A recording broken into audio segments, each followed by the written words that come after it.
Welcome to Africa in 60 Seconds, brought to you by the Southern African Times. Welcome to Africa in 60 Seconds from the Southern African Times. Now, today we examine the $60 billion Anglo Teck merger, a deal that could quietly reshape control over Africa's mineral wealth.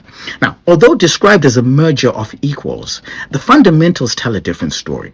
Anglo is more than twice the size of Teck in revenue and operating profit, yet the merged company will be headquartered in Canada and led largely by Canadian executives. These dynamics are set out in Duma Kubelo's latest report, Bring Back Our Minerals and Stop the Merger Between Anglo-American and Teck Resources.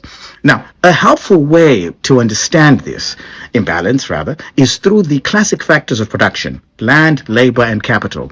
Africa provides the land and the minerals, yet the capital and crucially much of the high-skilled technical labor is sourced from the global north, supported by deep capital markets and world-leading universities. Now, in industries like mining, the side that supplies both the capital and the specialized human expertise inevitably sets the terms. And this is why Africa continues to lose the strategic control of value chains built on its own resources.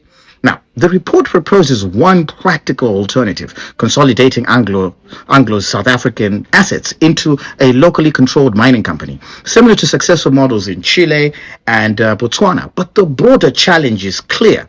It is time for African policymakers to rethink the entire model.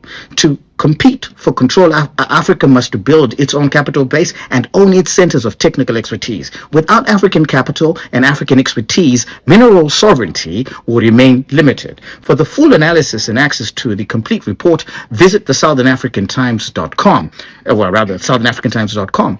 This is Africa in 60 Seconds, reporting nothing but the facts without the noise. Take care. Welcome to... Thanks for watching.